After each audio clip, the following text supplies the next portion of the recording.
Valla yukarı kalk.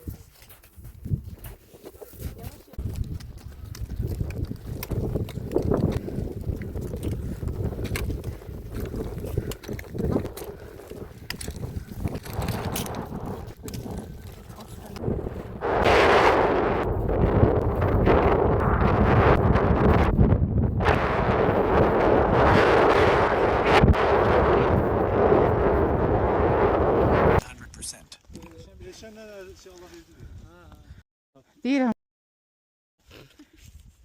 O mənə... Hə. İbrahim'den emin ya. Hə. Bir ayağını itirsem.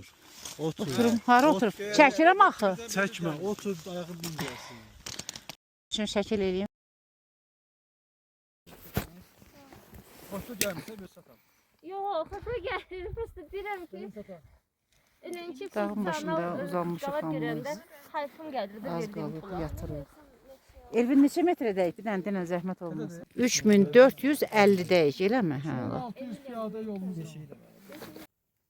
600 metre yol. Vezdir. Ya. Mesela Mart ne bileyim ne Sputnik. Balam sen 1 saat. Bravo. 1 Mən saat proqram yol göstərir, bax. yol orada. gösterir sana. Ha 1 saat yol Yolda gösterir. olur. 6 dakika. Nə? Rovdal oradadır. Qalaç Ha. oradadır. Qalaç.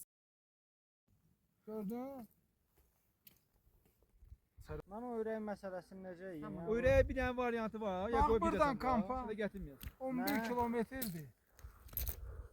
Nədir? Buradan kampa Abi biz buradayıq. 11 kilometre. Biz buradayıq. On- Biz buradayıq, zirvə də buradadır.